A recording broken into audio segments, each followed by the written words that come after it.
Hello student, welcome to my classes. बेटा आज हम नाइन्थ क्लास का एक बड़ा इंटरेस्टिंग वे से चैप्टर शुरू करने जा रहे हैं जिसका नाम है वर्किंग ऑफ इंस्टीट्यूशन। चैप्टर शुरू करवाने से पहले मैं आपको एक इन्फॉर्मेशन दे दूं कि मैंने एक सीरीज शुरू की है जिसमें आपके मैं सेल्फ स्टडी के very short question answer, short question answer, long question answer detail in line to line Hindi में समझाऊंगा। अगर आपने वो वीडियोज़ देखनी है तो आप मेरी प्ले लिस्ट में जाके या वीडियो के डिस्क्रिप्शन में देख के आप वहाँ से लिंक पर क्लिक करके देख सकते हो। अगर आपको डिस्क्रिप्शन में लिंक नहीं मिलता तो आपको प्ले लिस्ट में डेफिनेटली वो सीक्वेंस में मिल जाएगा, वहाँ पर मैंने एक एक चीज़ मेंशन कर रखी है। तो विदाउट वेस्टिंग एनी टाइम हम वीडियो को शुरू करते हैं। हमारे चैप्टर का नाम है working of institution. Working of institution जो चैप्टर है ये आपका नाइन्थ क्लास का है। वर्किंग का मतलब होता है काम, ठीक है। तो इस चैप्टर में हम बेसिकली क्या डिस्कस करने जा रहे हैं कि जो सरकारी दफ्तर होते हैं, ठीक है, यहाँ पर दो वर्ड से बना ये chapter, working of institution. Working का मतलब होता है काम, इंस्टीट्यूशन का मतलब होता है डिपार्टमेंट, कि सरकार के अलग अलग टाइप के डिपार्टमेंट कैसे काम करते हैं उसके ऊपर है ये चैप्टर। आपको विद ट्रिक्स बढ़िया तरीके से समझाऊंगा, कभी भी आप नहीं भूलोगे। और एग्ज़ाम के जाने से पहले अगर आप नोट्स ये प्रिपेयर कर लेते हो और वीडियो देख के जाते हो तो डेफिनेटली 100% आपको यहाँ से क्वेश्चन देखने को मिलेंगे। तो basically without wasting any time हम वीडियो को शुरू करते हैं, ठीक है। तो सबसे पहले जब आपकी चैप्टर स्टार्ट होता है वहाँ पर एक वर्ड आता है पार्लियामेंट, ठीक है। पार्लियामेंट की क्या क्या विशेषताएं हैं हम ये डिस्कस करेंगे। तो बेसिकली अगर हमारी सरकार ने कोई भी रूल बनाना है तो कौन सी चीज़ को यूज़ करते हो? पार्लियामेंट। पार्लियामेंट को क्या बोला जाता है? Law making body. जो मैं ये पॉइंट्स बताऊँगा अगर आपको आ जाए पेपर में explain the feature of parliament, तो जो मैं बोलता जा रहा हूँ आपने वो एग्ज़ाम में लिखने हैं। तो बेसिकली फर्स्ट था लॉ मेकिंग बॉडी, ठीक है, और हेल्प इन अमेंडमेंट। अगर कॉन्स्टिट्यूशन में कोई भी चेंज करना है, क्या बोला है मैंने, चेंज करना है, तो उसके लिए हमारी एक टर्म यूज़ होती है अमेंडमेंट, ठीक है। अमेंडमेंट का मतलब अगर हमने इंडिया के कॉन्स्टिट्यूशन में कुछ चेंज करना है, चाहे कुछ रब करना है, ऐड करना है या रिमूव करना है, उसके लिए वर्ड यूज़ होता है अमेंडमेंट, तो वो पार्लियामेंट करती है। Final authority of law making, मतलब ये फाइनल मानी जाएगी। कैसे कि जो पार्लियामेंट होता है वो तीन चीज़ों से मिलके बनता है, ठीक है। यहाँ पर प्रेसिडेंट, उसके बाद राज्यसभा, उसके बाद लोकसभा, ठीक है। जब ये तीनों ने यस कर दी तो वो क्या है, फाइनल अथॉरिटी है, मतलब वो रूल बन ही जाएगा, ठीक है। उसके बाद हाई फॉर्म ऑफ डिस्कशन, जो पार्लियामेंट है यहाँ पर बड़ी हाई लेवल की डिस्कशन होती है कोई भी रूल बनाने के लिए, ठीक है। और पार्लियामेंट का एक काम कौन सा है, control all money of government. सरकार को कितना पैसा देना चाहिए, सरकार को कितना पैसा प्रोवाइड कराना चाहिए, कौन सी स्टेट को कितना पैसा देना चाहिए पब्लिक की भलाई के लिए, वो सारा का सारा कौन डिसाइड करती है, पार्लियामेंट। आई होप यहाँ तक आपको अच्छी तरह समझ आ गई।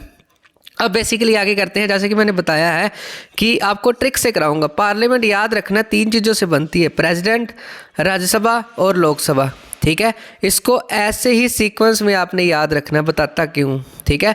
तो बेसिकली अगर आपको आ जाए what is the composition of parliament, तो basically the parliament consist of 3 bodies. कौन कौन सी है? प्रेसिडेंट, राज्यसभा और लोकसभा। अब पेपर में इनकी ना बनने की, मतलब प्रेसिडेंट बनना हो तो कितनी एज चाहिए, ठीक है। तो बेसिकली एज के ऊपर क्वेश्चन आ जाता है शॉर्ट। तो याद रखना प्रेसिडेंट बनने के लिए एज चाहिए 35 ईयर, ठीक है। अब आपने बेसिकली क्या करना है, 5-5 साल घटाते जाना है। राज्यसभा के लिए होगी 30 साल, ठीक है, रट्टा नहीं लगाना। और लोकसभा के लिए होगी 25 साल। ये तो होगी उसका एज का क्राइटेरिया। अगर मैंने प्रेसिडेंट बनना है तो मेरी एज कितनी होनी चाहिए, 3-5 साल, ठीक है।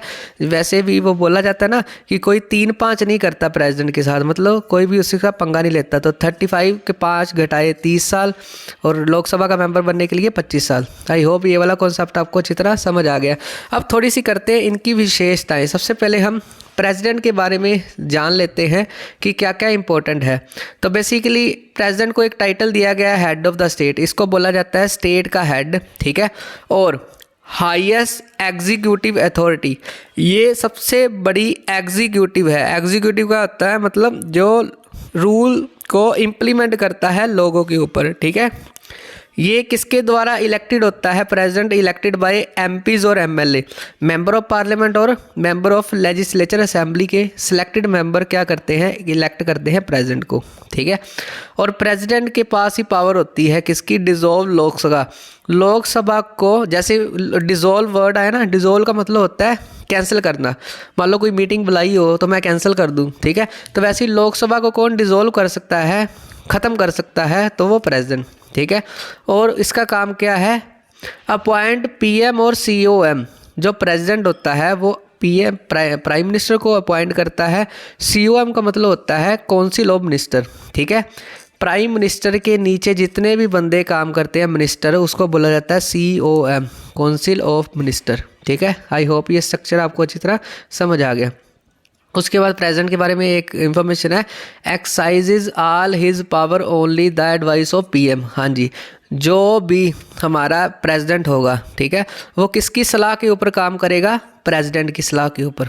मैं आपको एक स्ट्रक्चर बता देता हूँ, आपने वैसे ही याद रखना है। सबसे ऊपर वाली अथॉरिटी होती है हमारा प्रेसिडेंट, ठीक है।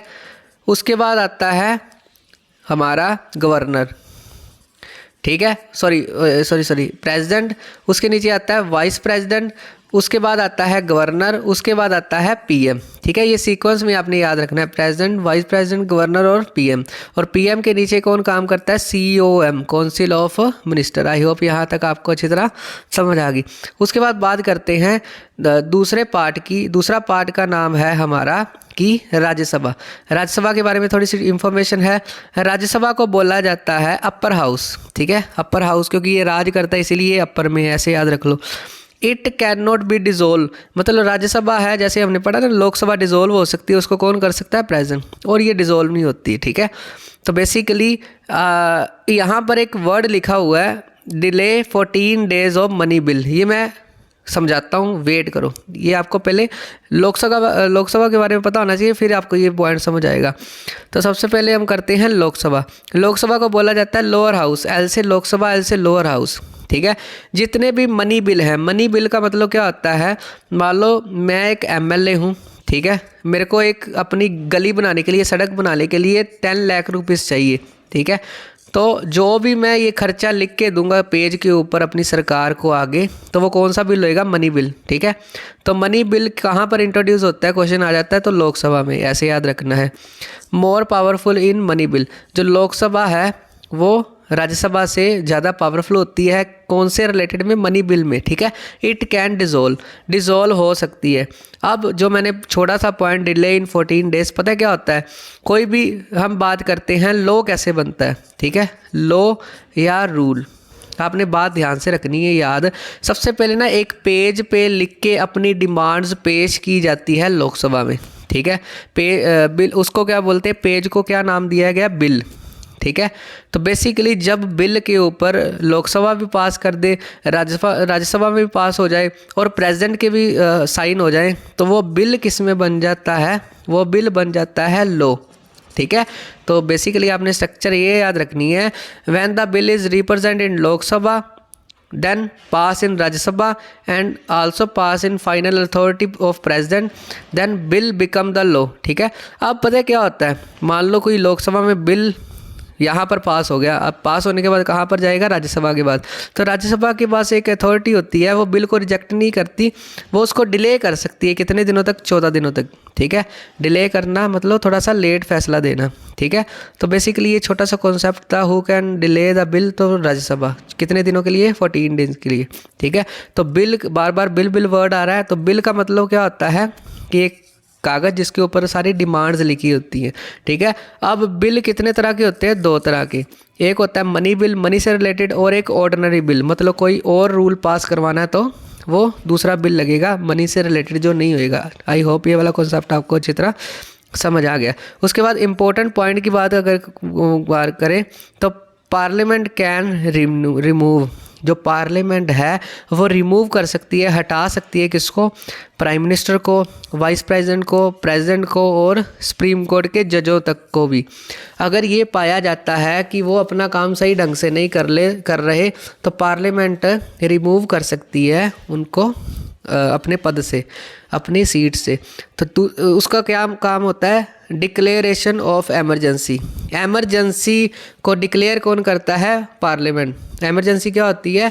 मान लो किसी देश में एमरजेंसी घोषित की गई, जैसे हमारे कोरोना के टाइम में कि आपने बाहर नहीं निकलना, एमरजेंसी हो गई थी, वो किसने हमारे ऊपर लागू की थी? तो पार्लियामेंट ने। आई होप यहाँ तक आपको अच्छी तरह समझ आ गया है।